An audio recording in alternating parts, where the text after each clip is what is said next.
Well, new tonight at 5:30, some people who live in the city of Buffalo have long claimed that it appeared that police were disproportionately targeting minority neighborhoods with random traffic checkpoints. Well, we have tried for 2 months to obtain data from Buffalo police through a Freedom of Information request to see if that was true. So far, they've completely ignored our request. But as Channel 2's Dave McKinley reports tonight, they could not ignore a similar request from members of the Buffalo Common Council. Dave?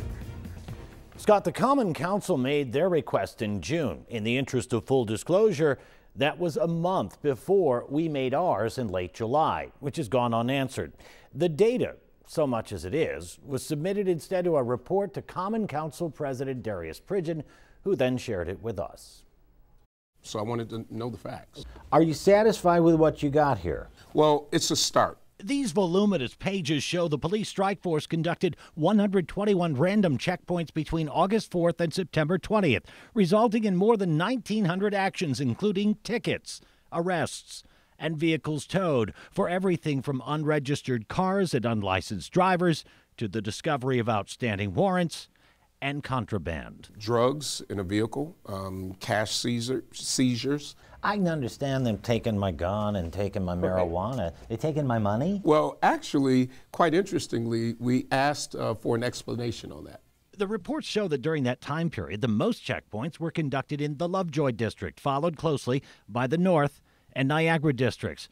But this data only reflects a 7-week snapshot of police activity taken only after we and the Common Council began asking questions. This data does not prove what happened before we asked for the information.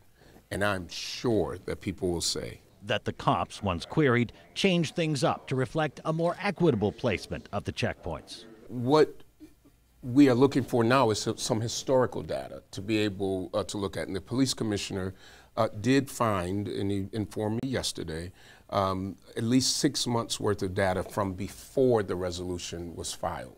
When we received the 6 months prior to this, or approximately 6 months, then we're able to see, was it equitable before we asked for the information, or did it start afterward?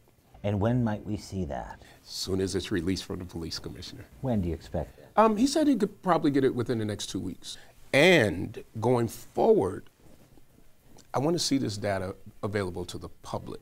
So did we, and we reminded him about our own request to police, which, contrary to the Freedom of Information law, they've not even acknowledged receipt of 2 months after the fact.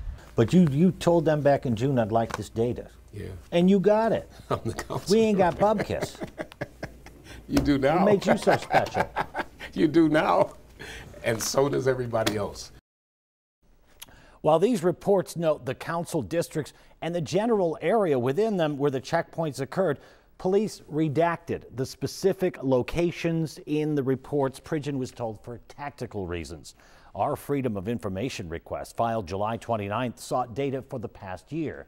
Because it wasn't even acknowledged within the 5-day period required by law, we've turned that matter over to our attorneys. Dave McKinley, Channel 2 News.